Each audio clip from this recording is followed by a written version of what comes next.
지금 들으시는 이 음악, 세계적인 팝스타 방탄소년단과 영국의 콜드플레이가 함께한 마이 유니버스인데요.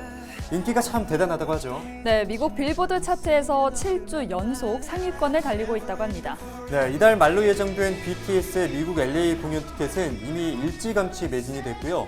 공연장에서 가까운 자리는 우리 돈으로 무려 860만 원에 재판매되고 있다고 합니다. 네, 860만 원 정말 엄청나네요. 그렇습니다. 네, 그런가 하면 지금 나오는 이 노래 패스형의 주인공이죠. 국민 가수 나훈아의 연말 콘서트도 예매 시작 15분 만에 표가 동이 났대요. 네, 그만큼 참 이 표 구하기가 어려운 것 같은데 연말이 공연 대목으로 꼽히는데 단계적인 일상 회복에 들어가면서 음악계도 기지개를 펴고 있는 거죠. 네, 그렇습니다. 하지만 바이러스에 빼앗긴 자유를 오롯이 되찾으려면 공연장에서도 철저한 방역 수칙 지켜야겠습니다. 헬로티비 뉴스 출발합니다. 단계적 일상 회복이 시작되면서 일일 확진자가 늘고 있습니다. 고위험 시설의 집단 감염에 학교 감염이 이어지는가 하면 신규 확진자 중 돌파 감염이 70%를 넘기도 했습니다. 전국 공무원 노동조합 부산지역본부가 기자회견을 열어 부당한 선거사무의 개선을 촉구했습니다. 또한 선거사무 종사자 위촉에 동의하지 않는다는 내용의 구군 공무원들의 서명지를 선관위에 전달했습니다. 부산시가 지방세 등 고액 상습 체납자들의 명단을 공개했습니다. 공개 대상은 1,000만 원 이상 지방세 체납자와 지방행정제재 부과금 체납자 등 610명입니다. 동구에서 1억 걸음 걷기 운동이 펼쳐지고 있는데요. 월드엑스포 유치 분위기를 조성하고 건강한 삶을 만들기 위한 이번 행사는 주민들의 생활에도 많은 변화를 가져왔습니다.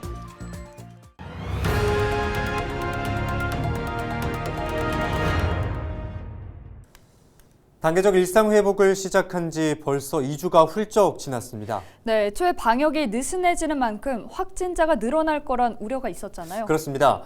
그런 우려가 현실이 되고 있는데요. 일일 확진자가 일상 회복 이전보다 많이 나오더니 100명을 넘기기까지 했습니다. 고위험 시설의 집단 감염에 학교 감염이 이어지고 있고 돌파 감염도 계속되고 있는데요. 방역 당국은 백신 기본 접종에 더해 추가 접종의 속도를 높일 계획입니다. 안수민 기자입니다. 17일 0시 기준 부산의 코로나19 신규 확진자는 103명. 지난 8월 21일 이후 석 달 만에 확진자가 100명대를 기록했고 일상회복 전환 이후 최대치입니다. 집단 감염이 주요 원인입니다. 집단 감염이 발생한 연제구의 한 병원은 12명이 추가 확진되면서 누적 확진자가 75명이 됐고 특별활동 수업과 관련해서도 학생 3명이 추가로 확진됐습니다. 신규 집단 감염도 잇따랐는데 해운대구의 한 종합병원에서 15일 종사자 1명이 확진된 이후 병원 종사자 등 7명이 추가로 확진됐습니다. 북구의 한 중학교와 사하구 초등학교에서도 학생과 가족 등이 무더기로 감염됐습니다. 북구 소재 중학교의 학생 1명이 유증상으로 15일 확진되었으며 가족 3명도 같은 날 확진되었습니다. 직원 및 학생 173명을 조사한 결과 16일 동료 학생 3명. 특히 신규 확진자의 72%는 2차 접종까지 마치고 난 후 감염된 이른바 돌파 감염입니다. 집단 감염이 발생한 연제구 요양병원의 경우에는 돌파 감염 비율이 전체 확진자 수의 85%에 이릅니다. 집단 감염의 돌파 감염까지 계속되며 확진자가 폭증하자 방역 당국은 이른바 부스터샷, 추가 접종 간격을 단축하기로 했습니다. 고령층과 요양병원 입원 환자는 추가 접종 간격이 6개월에서 4개월로, 50대 연령층은 6개월에서 5개월로 단축됩니다. 상반기에 우선 접종한 고령층의 접종 완료자를 중심으로 기본 접종 완료 4개월 이후부터 돌파 감염의 증가세가 뚜렷해지는 것을 확인하였습니다. 60세 이상의 고위험군 등 추가 접종 간격을 4개월로 단축하여 12월까지 추가 접종을 완료하고자 합니다. 부산에서 백신 접종을 완료한 사람은 인구 대비 76.8%입니다. 추가 접종을 받은 사람은 고위험군 6만 6천 명입니다. 헬로티비 뉴스 안수민입니다. 헬로티비 뉴스에서는 지방선거 출마가 점쳐지는 사람들이 누가 있을지 짚어보는 연속 보도하고 있습니다. 지방선거 누가 뛸까? 이번 시간에는 인구 40만 명으로 부산 신정치 1번지라고 불리는 해운대를 이끌어갈 구청장으로 누가 거론되는지 알아봅니다. 먼저 더불어민주당 홍순현 현 해운대구청장이 재선에 도전할 것으로 보입니다. 2018년 더불어민주당 후보로 선거에 출마해서 당시 현직 구청장을 누르고 당선됐었죠. 민주당 해운대구 지역위원장 직무대행을 맡아 당내 지지 기반도 탄탄하고 인지도도 높습니다. 지난 총선과 부산시장 보궐선거에서 국민의힘 후보들이 승리하면서 국민의힘에서는 당내 경선 경쟁이 어느 때보다 치열할 것으로 예상됩니다. 먼저 국민의힘 강무길 전 부산시의원, 일찌감치 출마를 결심하고 지역 표밭 다지기에 나서고 있죠. 최근에는 국민의힘 부산시당 부위원장을 맡는가 하면 건축사의 경력을 가지고 있어 도시계획 전문가로서 지역 주민과 소통하는 모습입니다.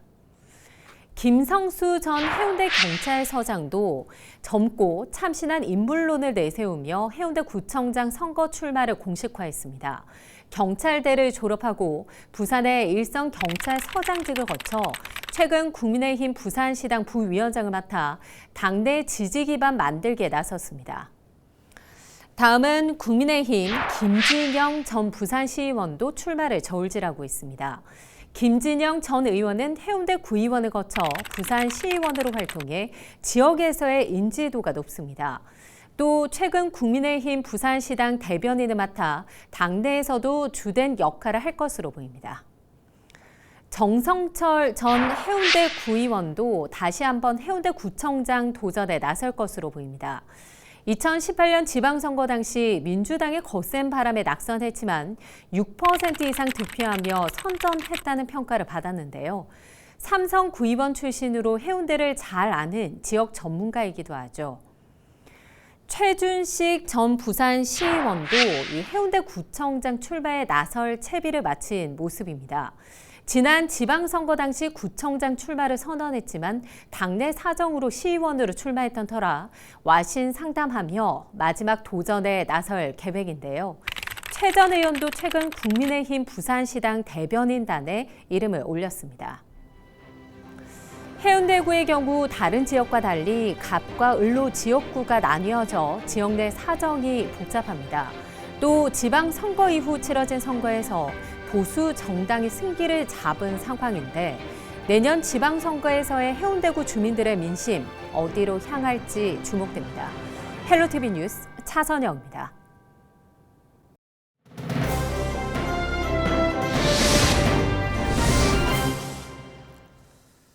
네, 키워드 뉴스 첫 키워드입니다. 우리는 싫습니다. 공무원 노조의 목소리를 키워드로 뽑았는데요. 전국 공무원 노동조합 부산지역본부가 17일 오전 부산시 선관위 앞에서 기자회견을 열어 부당한 선거 사무의 개선을 촉구했습니다. 공무원 노조는 공직선거가 열릴 때마다 투표 사무 종사자의 65%, 개표 사무는 40%가 기초단체 공무원으로 강제 충원되고 있고 선거 당일 14시간 이상의 노동을 하면서도 최저임금에도 못 미치는 수당을 받았다고 주장했는데요. 이날 선거 사무를 거부하는 16개 구군 공무원 노동자들의 선거 사무 종사자 위촉 부동의 성명지를 시선관위에 전달하기도 했습니다. 네, 다음 키워드는 납세 의무입니다. 헌법에서는 국민의 의무를 규정하고 있는데요. 그중에 하나가 바로 납세 의무입니다. 국가와 지방정부를 유지하고 다양한 정책을 추진하기 위한 재원이 바로 국민들의 세금입니다. 그런데 권리는 다 찾으면서 의무는 등한시하는 고액 상습 체납자들이 있습니다. 부산시가 지방세 등 고액 상습 체납자들의 명단을 부산시 홈페이지와 사이버 지방세청 등을 통해 공개했습니다. 공개 대상은 올해 1월 1일 기준 체납 발생일로부터 1년이 지난 1,000만 원 이상 지방세 체납자 480명과 지방행정제재 부과금 체납자 130명 등입니다. 네, 다음 키워드입니다. 이번에는 외국인. 지역민들에게 마스크 등 개인 방역 물품을 아낌없이 주고 있는 기장군 얘긴데요. 이번에는 등록 외국인들에게 마스크를 지급한다고 합니다. 기장군은 다음 달부터 기장군으로 체류지 변경을 신고한 등록 외국인을 대상으로 KF94 보건용 마스크를 1인당 50장씩 배부할 계획입니다. 대상 외국인은 외국인 등록증을 가지고 체류지 신고를 한 사람이며 관할 읍면 행정복지센터를 방문하면 마스크를 수령할 수 있습니다. 마지막 키워드입니다. 구독형 전자도서. 무슨 말이냐면요. 부산도서관이 전자도서 대출도 해주고 있습니다. 특히 최근에 전자도서를 이용하는 분들이 많이 늘었다고 하죠. 지금까지는 소장형 전자도서여서 신간이 부족하고 또 동시 대출도 5명까지만 가능했습니다. 그런데 이번에 구독형 전자도서 서비스를 도입하기로 했죠. 소장형과는 다르게 전자도서 콘텐츠 권리를 임대해서 시민들에게 대출 서비스를 하는 건데요. 그만큼 신간이나 베스트셀러가 다수 제공되고 대출 인원의 제한도 없다고 합니다.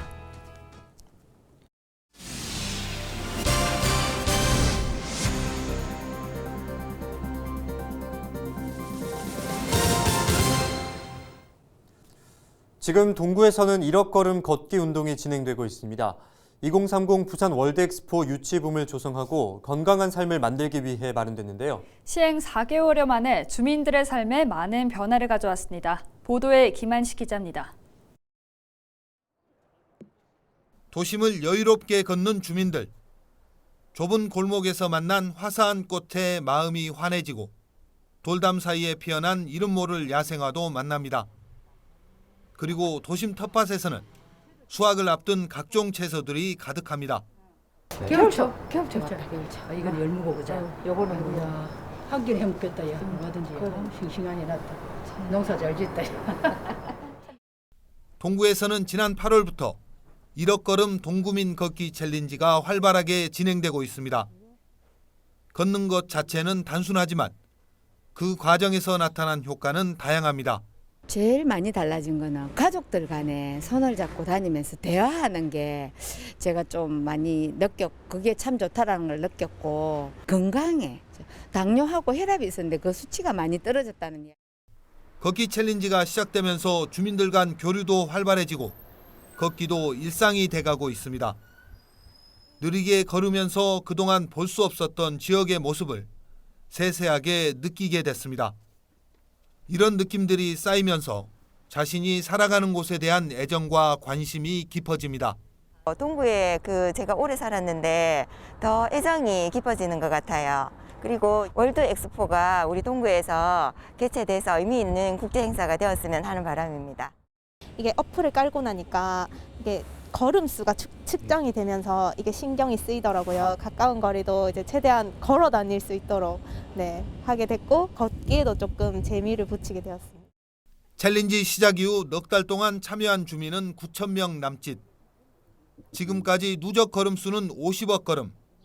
동구청은 연말까지 78억 걸음을 달성한다는 목표입니다. 그리고 내년부터는 또 다른 형태의 걷기 챌린지가 도입될 예정입니다. 주변에 쓰레기도 줍고 하는 클린워킹 데이를 실시하고, 또 주민 불편 사항이나 이런 것들을 걸으면서 발견하면은 저희한테 알려주시면은 저희가 또 단숨에 또 해결할 수 있도록. 동구는 걷기 챌린지 참여에 따른 의료비 지출 비용을 빅데이터로 분석하는 방안도 구상 중이라고 밝혔습니다. 헬로티비 뉴스 김한식입니다. 부산지방중소벤처기업청 김우순 청장이 전통시장을 찾아 상인들의 고충을 들었습니다. 김 청장은 지난 16일 부산 진시장을 방문해 시장 상인회 관계자들과의 간담회를 개최했습니다. 간담회에서 김 청장은 코로나19 상황 속에서 상인들이 겪고 있는 어려움을 듣고 지원 방안을 논의했습니다. 부산시가 부산교통공사 사장의 한문희 전 한국철도공사 경영기획본부장을, 부산도시공사 사장의 김용학 전 경기주택도시공사 사장을 18일자로 임용 결정했다고 밝혔습니다. 부산시는 이번 인사에서 시의회 인사검증 경과 보고서를 전달받은 뒤 부적격 의견을 제시한 이유를 면밀히 분석한 결과 사장으로서의 자질이나 도덕성에 큰 흠결이 없다고 판단했다고 밝혔습니다. 또한 양 공사노조와 소통하고 시의회와도 대화해 입장의 차이를 줄이기 위해 노력했다고 말했습니다. 부산시설공단 신임 이사장은 재공모 절차가 진행됩니다. 이상으로 뉴스를 마칩니다. 저희는 늘 지영민과 함께하겠습니다. 함께해 주신 여러분 고맙습니다.